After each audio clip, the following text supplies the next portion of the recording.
नाज़रीन आदाब। मौर्रखा 22 जून 2024 मुताबिक 15 ज़िलहिज्जा 1445 हिजरी के अवधनामा वॉइस एडिशन में आपका खैर मकदम है। पेश खिदमत है अवधनामा में शाये खास खबरों की तलखीस। वज़ीर आज़म नरेंद्र मोदी ने कहा है कि दुनिया भर में बड़े पैमाने पर योगा का दिन मनाने से ये साबित हो गया है कि ये दुनिया को जोड़ने की सबसे बड़ी ताकत बन गया है। उन्होंने 10वें बैनुल-अक़वामी योगा दिन के कामयाब इनेबात के लिए सभी को मुबारकबाद दी और योगा की तरबियत देने वालों की सताइश की। वज़ीर आज़म ने एक सोशल मीडिया पोस्ट में कहा कि अफराद, कम्युनिटीज़ और तंजीमों की इज्तिमाई कोशिशों की बदौलत दुनिया भर में 10वें बैनुल-अक़वामी योगा दिन का बड़े पैमाने पर एहतमाम किया गया, जिसमें सभी ने एक साथ शामिल होकर योगा की मश्क की। वज़ीर आज़म ने लिखा कि यह वाज़ेह है कि योगा एक मुत्तहिद ताकत बन गया है जो मुख्तलिफ सक़ाफ़तों और पस मंज़र से ताल्लुक़ रखने वाले लोगों को यकजा करता है। नौजवानों को योगा में इतने जोश और लगन के साथ हिस्सा लेते हुए देखकर खुशी हो रही है।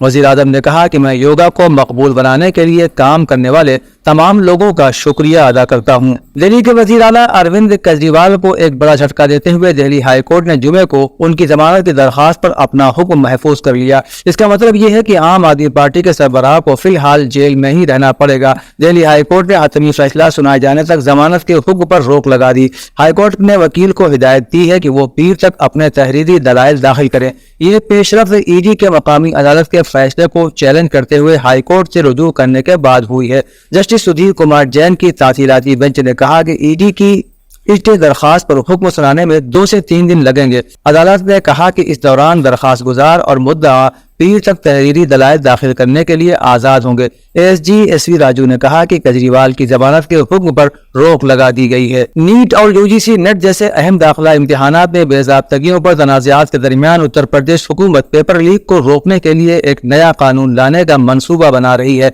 नए कानून में इम्तिहानी पर्चे लीक करने और हल करने वाले गैंग चलाने जैसी सरगर्मियों में मुलव्विस अफराद के लिए संगीन सजाएं शामिल होंगी, जिनमें भारी जुर्माना, इमलाक की जब्ती और कैद शामिल है। योगी आदित्यनाथ की ज़ेर क़यादत हुकूमत का यह फैसला नेशनल टेस्टिंग एजेंसी यानी NTA के UGC net university grant commission कौमी अहलियत टेस्ट के इम्तिहान को मनसूख करने के फौरन बाद आया है। मध्य प्रदेश के इंदौर डिवीजन में वाक़े मौला कमालुद्दीन मस्जिद का सर्वे जारी है। आर्कियोलॉजिकल सर्वे ऑफ इंडिया यानी ASI पिछले 91 दिनों से यह सर्वे कर रहा है। सर्वे में यह मालूम करना है कि आया इस तारीखी इमारत पे मौला कमालुद्दीन मस्जिद या माँ सरस्वती का मंदिर है। अब इस इमारत से कुछ ऐसे शवाहिद सामने आए हैं जिसकी वजह से हिंदू फरीक ये दावा कर रहा है कि भोजशाला के मंदिर होने में कोई शक नहीं है। इस इमारत और उसके अहाते में ASI सर्वे का आज 91वां दिन था, जिसकी खुदाई के दौरान उन्हें कुछ चीजें मिली हैं जिनका ताल्लुक हिंदू मजहब से है। खुदाई के दौरान काले पत्थर से बनी भगवान कृष्ण की 1.5 फुट लंबी मूर्ति भी मिली है।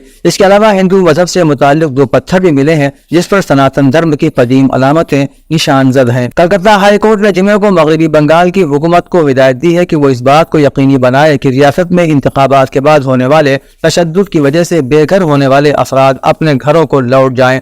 अदालत ने पुलिस को भी हिदायत दी कि वो इन इलाकों में सख्त निगरानी रखे जहां मुबैना तौर पर तशद्दुद हुआ है और इस बात को यकीनी बनाया जाए कि ऐसे वाक़यात दोबारा न हो। लोकसभा इंतखाबात के बाद मगरबी बंगाल में तशद्दुद के इल्जामात से मुतालिक अर्जियों की समाअत करते हुए जस्टिस हरीश टंडन की सदारत वाली डिवीजन बेंच ने यह हिदायत जारी की है। अदालत ने मरकजी फोर्सेज को भी 26 जून तक तैनात रखने की हिदायत दी है। वज़ीर आला योगी आदित्यनाथ ने नए गेस्ट हाउसेस का डिजाइन देखा है। उनके फन तामीर में विष्णु रिवायत की झलक नजर आएगी। इमारतों की तामीर सदर, वजीर आजम, गवर्नर और वजीर आला वगैरह के तहफ़्फ़ुज़ और सहूलत के प्रोटोकॉल के मुताबिक होगी। रियासती हुकूमत रामनगरी, अयोध्या और तीर्थराज प्रयाग में गेस्ट हाउस तामीर करने जा रही है। जुमे को वजीर आला योगी आदित्यनाथ ने दोनों गेस्ट हाउसेस की तामीराती जगह, तरतीब, सहूलियात और सजावट वगैरह से मुतालिक प्रेजेंटेशन का मुशाहिदा किया और ज़रूरी रहनुमा हिदायत भी दी। रियासती महकमा इमलाक के अफसरान के साथ मीटिंग में वज़ीर आला ने कहा कि अयोध्या और प्रयागराज में VIPs की बेहतर मेहमान नवाजी के लिए तमाम सहूलियात के साथ गेस्ट हाउस बनाना जरूरी है। इसके लिए जल्द अज जल्द अमल शुरू किया जाए। समाजवादी पार्टी के सदर अखिलेश यादव ने एक गुजराती कंपनी के साथ पुलिस भर्ती पेपर लीक होने के इंकशाफ पर बीजेपी हुकूमत को निशाना बनाया है और इस मामले में कार्रवाई का मुतालबा किया है। बीजेपी पर तंज करते हुए उन्होंने पुलिस भर्ती इम्तिहान के पर्चा लीक होने और गुजरात की एक कंपनी से उसके ताल्लुक पर सवालात उठाए हैं। सोशल मीडिया साइट X पर बीजेपी पर तंज करते हुए अखिलेश यादव ने कहा कि ये बीजेपी की पहचान है, झूठ बोलने वालों के लिए काम और झूठों को सलाम। انہوں نے مزید کہا کہ یہ الزامات بہت سنگین ہے کہ گجرات کی کمپنی جو پولیس بھرتی کے امتحانات کا پرچہ لیتی ہے پیپر لیک کرنے میں ملوث تھی اور اس کے مالک کے کامیابی کے ساتھ بیرون ملک فرار ہونے کے بعد ہی اتر پردیش حکومت کو اس کا علم ہو سکا۔ ایسے مجرم لوگ یو پی کے 60 لاکھ نوجوانوں کے مستقبل کو برباد کرنے کے مجرم ہیں۔ یوگا جہاں ایک طرف بہترین اور فائدہ مند ورزش ہے تو دوسری طرف ہماری قیمتی وراثت بھی ہے۔ یوگا سے ہم کو جسمانی اور روحانی توانائی حاصل ہوتی ہے۔ یوگا کے بارے میں ان خیالات کا اظہار ارم یونانی میڈیکل کالج کے پرنسپل پروفیسر عبدالحلیم قاسمی نے 10ویں عالمی یوم یوگا کے موقع پر کالج کے طلباء و طالبات کو خطاب کرتے ہوئے کیا۔ انہوں نے کہا کہ ملک کے وزیر اعظم نریندر مودی نے عالمی سطح پر یوگا کو فروغ دینے میں اہم کردار ادا کیا ہے۔ پروفیسر عبدالحلیم قاسمی نے کہا کہ یوگ کرنے میں بے شمار فوائد ہیں، یہی وجہ ہے کہ یوگا کی اہمیت کو عالمی سطح پر تسلیم کیا جا رہا ہے۔ نان اولمپک ایسوسی ایشن کے زیر اہتمام یونٹی کالج میں یوگا کیمپ کا انعقاد کیا گیا، جس میں طلباء، اساتذہ، والدین اور نان اولمپکس ایسوسی ایشن کے عہدیداروں نے بڑی تعداد میں شرکت کی۔ یوگا انسٹرکٹر روی کمار کی ہدایت پر طلباء سمیت تمام شرکاء نے تمام آسنوں کو پوری توجہ کے ساتھ انجام دیا۔ اس موقع پر کالج سیکرٹری نجم الحسن رضوی، پرنسپل دیپک میتھیوز اور سیکنڈ شفٹ کی پرنسپل شبانہ احمد،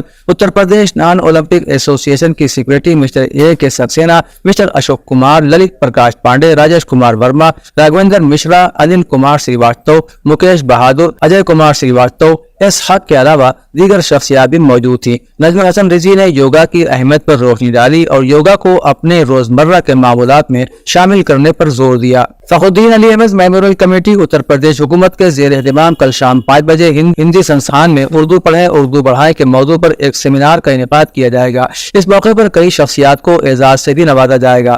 پروگرام کے کنوینر ایس این لال نے بتایا کہ نشان اردو اعزاز جن 11 شخصیات کو دیا جائے گا ان میں نواب جعفر میر عبداللہ کو بعد از برق کے علاوہ ڈاکٹر حریم، پروفیسر صابرہ حبیب، کلثوم طلحہ، ڈاکٹر ایس نسیم صبوحی، منیش شکلا، ڈاکٹر فائزہ عباسی، ڈاکٹر ثروت تقی، پرویز ملک زادہ، تبسم فاطمہ اور شویتا سریواستوا شامل ہیں۔ یہ اعزاز ان شخصیات کو دیا جا رہا ہے جنہوں نے اپنی تعلیم یافتہ زندگی میں نہ تو اردو زبان و ادب کی تعلیم حاصل کی اور نہ ہی اردو زبان کے ذریعے زندگی گزاری، لیکن پھر بھی انہوں نے اردو کی ترقی کے لیے کام کیا۔ اودھ نامہ کے جہاں نما صفحے کے مطابق آج آرمینیا کی وزارت خارجہ نے مشرق وسطیٰ میں امن کی طرف آگے بڑھنے کے مقصد سے فلسطینی ریاست کو تسلیم کرنے کا اعلان کرتے ہوئے اس بات پر زور دیا کہ غزہ میں صورتحال نازک ہے اور ہم سب کو امن کے لیے کام کرنا ہوگا۔ وزیر نے ایک بیان میں کہا کہ جمہوریہ آرمینیا بین الاقوامی قانون اور عوام کے درمیان مساوات، خود مختاری اور پرامن بقائے باہمی کے اصولوں کے احترام پر زور دیتا ہے اور اسی اصول کے تحت آزاد فلسطینی ریاست کو تسلیم کرتا ہے۔ اسرائیلی دفتر خارجہ نے اسرائیل میں آرمینیا کے سفیر کو طلب کر کے اس کے اس فیصلے پر سخت برہمی کا اظہار کیا ہے اور دوسری جانب تنظیم آزادی فلسطین یعنی PLO نے اس فیصلے کا خیر مقدم کرتے ہوئے اسے فلسطینی قوم کی آزادی کی طرف ایک اور اہم سنگ میل قرار دیا ہے۔ اس سال 1445 ہجری کے حج کو تاریخ میں سب سے زیادہ ہجوم والے حج کے اجتماعات میں شمار کیا جا رہا ہے۔ حجاج کی تعداد 1390 ہجری میں 10,79,760 تھی۔ 1399 ہجری میں پہلی مرتبہ حجاج کرام کی تعداد 20 لاکھ سے متجاوز ہوئی۔ حج کی تاریخ میں پہلی مرتبہ 1433 ہجری میں عازمین حج کی تعداد نے 30 لاکھ کا ہندسہ قبول کیا۔ پھر کورونا وائرس میں یہ تعداد محدود ہوتی چلی گئی۔ 1441 ہجری میں صرف 10,000 عازمین حج ادا کر سکے اور 1442 میں یہ تعداد بڑھ کر 58,000 تک پہنچی اور 1443 میں 9,26,062 ہو گئی۔ گزشتہ برس 1444 ہجری میں کورونا وبا کے بعد ایک مرتبہ پھر تعداد اپنے عروج کو پہنچی اور اس سال 18,45,045 افراد نے حج ادا کیا۔ عالمی ادارہ صحت نے جمعے کے روز خبردار کیا ہے کہ غزہ کی پٹی میں اس وقت شدید گرمی ہے جو اسرائیلی بمباری کے نتیجے میں بے گھر ہونے والے فلسطینیوں کے لیے صحت کے مسائل بڑھا سکتی ہے۔ عالمی غذائی پروگرام نے خبردار کیا ہے کہ غزہ میں صاف پانی، خوراک اور طبی سامان کی کمی کی وجہ سے صحت عامہ کا ایک بڑا بحران سر پر منڈلا رہا ہے۔ غزہ اور مغربی کنارے کے لیے WHO کے نمائندے نے کہا کہ ہم نے گزشتہ ہفتوں اور مہینوں میں بڑے پیمانے پر نقل مکانی دیکھی ہے اور ہم جانتے ہیں کہ گرمی اور نقل مکانی بیماریوں میں اضافے کا سبب بن سکتی ہے۔ ایران کے نگراں صدر نے کہا ہے کہ آج خطے میں کوئی ملک اسلامی جمہوریہ ایران کو نظر انداز نہیں کر سکتا۔ جمعرات کی شام ایک تقریب کے دوران मोहम्मद मुखबिर ने शहीद सदर रईसी को खिराज तहसीन पेश करते हुए कहा कि सदर रईसी हमसायों के साथ दोस्ताना रवाबित के क़याम और खित्ते के तमाम ममालिक के साथ मसाइल को हल करने में कामयाब रहे। उन्होंने अपनी बात जारी रखते हुए कहा कि बाद ममालिक की ख्वाहिश थी कि वो शंघाई मुआहिदा और ब्रुक्स जैसी तंजीमों के रुकन बने और यूरेशिया का हिस्सा हों। उनके मुकाबले में ईरान आज उन सब प्लेटफॉर्म के साथ जुड़ा हुआ है।